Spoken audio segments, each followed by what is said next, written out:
हम उसको होपफुली वो अगले 10 दिन में अप्रूव भी हो जाएगा और फिर हम उसको टायरिंग भी कर देंगे सर। फेस्टिवल सीजन से पहले हो जाए, दिवाली के बाद इमीडिएटली दिसंबर से पहले कर देंगे। सुरजेवाला जी, हाँ जी सर।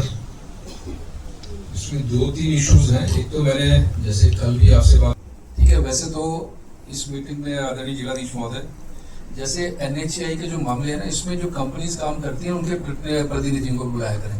Right sir. उसमें कोई भी कमी नहीं रहनी चाहिए। बिल्कुल सर। नंबर 2, नंबर 3, ये जो हाई टेंशन वायर है, हाँ जी, जब तक आप उसको बिल्कुल मुझे गारंटी दीजिए कि सर ये मैंने ऑन कर लिया, उनको याद दिला दीजिएगा। बिल्कुल। कॉन्ट्रैक्टर ने अपनी पूरी तैयारी है सर, पूरी तैयारी करें और एकदम से उसको लिफ्ट करवाएं, तभी जाके आपका फ्लाईओवर का काम प्रॉपर हो पाएगा। बिल्कुल सर। क्योंकि वहाँ बिजनेस जिलाधीश महोदय बिल्कुल जिसको में चौपट हो चुका है और लोग इतने दुखी हो गए हैं कि कल को मुझे और मैंने तो आज गडकरी जी से बड़े तल्खी से बात की थी इस बार दिल्ली जाके मैंने, तो इसका आप ध्यान रखें। और तीसरी चीज, सड़क की इतनी बुरी हालत है, इसके लिए चलो अब आपका ये हो सकता है कि बरसात इस बार बहुत ज्यादा हुई है, अब मौसम जैसे खुल रहा है एकदम से सड़क को ठीक करने का काम करें। आपके जो टिप्पर है बिल्कुल सड़क के किनारे डंपिंग कर रहे हैं और यही सबसे बड़ा कारण है डिजास्टर का इस बार। चंबा का उसका जीता जाता उदाहरण मैं स्वयं देखा है मैंने। उदयपुर में जो कुछ हुआ है वो सिर्फ ऊपर की डंपिंग साइड में कहीं भी उन्होंने मग जो है वो डंप कर दिया उस करके बरस कंपनी को। ठीक है, मैं जोनता वाला ये भी चेक करूंगा। बिल्कुल, अभी मैं देखता आ रहा हूँ, अब सुबह ही वहां वो 3-4 गाड़ियां बिल्कुल वो सड़क के किनारे नाला है नीचे, उसमें डंप कर रहे हैं। वो जो स्पॉट जहां पे बिल्कुल रुकता है आजकल बाली, कुछ भी अनहोनी घटना वहां हो सकती है। जरा कंपनी को और आपके भी वहां अधिकारी सब देखते हैं।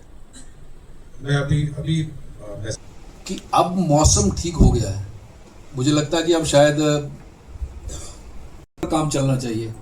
ये जो आपदा आई है, जिसका जो आपने प्रश्न किया है मुझे लगता है कि ये तो हर वर्ष होने वाला काम है। जो वेदर साइकिल बदल रहा है, इसके लिए मैंने तो लोकसभा में ये प्रश्न किया था। जैसे हम लोग 4 लेन्स बना रहे हैं, नई योजनाएं ला रहे हैं, ये need of the day, it's need of the day. लेकिन क्या वो प्लेन में जो हम जो जिसको कहते हैं ना प्लेन में जो टेक्नोलॉजी ला रहे हैं, क्या वो पहाड़ में फिजिबल है कि नहीं है?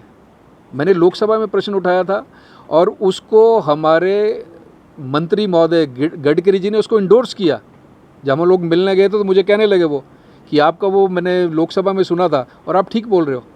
अब पहाड़ में किस तरह से इकोलॉजी को भी बचाते हुए, पर्यावरण को बचाते हुए जो नए नए डेवलपमेंट प्रोजेक्ट हमको बनाने, इसके विषय में विचार किया जाएगा।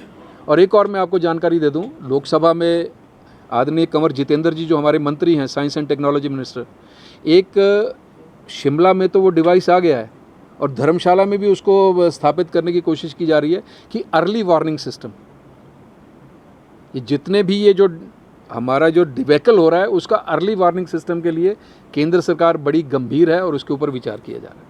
सर, स्मार्ट सिटी को लेकर लगातार जो है सवाल खड़े होते रहे हैं, स्मार्ट सिटी के कार्यों को लेकर के, तो उस पर भी आज बैठक में भी लोगों ने भी नाराजगी जाहिर की है। उसको लेके क्या कहना है और किस तरह इसमें सुधार के लिए आपने निर्देश? देखिए, उसमें है कि बड़े अच्छे सुझाव सिविल सोसाइटी की ओर से आज, और मुझे बहुत अच्छा लगा और सौभाग्य से आज कमिश्नर साहब भी यहाँ थे, तो उसके लिए हमने यही निर्णय किया है कि मैं भी, जिलाधीश महोदय, कमिश्नर, हम लोग और जितने अधिकारी हैं जो जो उस विभाग के साथ जुड़े हैं, जो जो समस्याएं उन्होंने सिविल सोसाइटी की ओर से हमें आई हैं, बहुत जल्द 8-10 दिन के बीच में एक अलग से मैराथन मीटिंग करेंगे, ताकि जो विचार केंद्र की ओर से आया था उस विचार में क्या कमी रही और उसको अब कैसे पूरा किया जा सकता है, उसके विषय में बड़े विस्तार से विचार भी करेंगे, मैराथन मीटिंग भी करेंगे और उस समस्या का समाधान करने की भी कोशिश की जाएगी।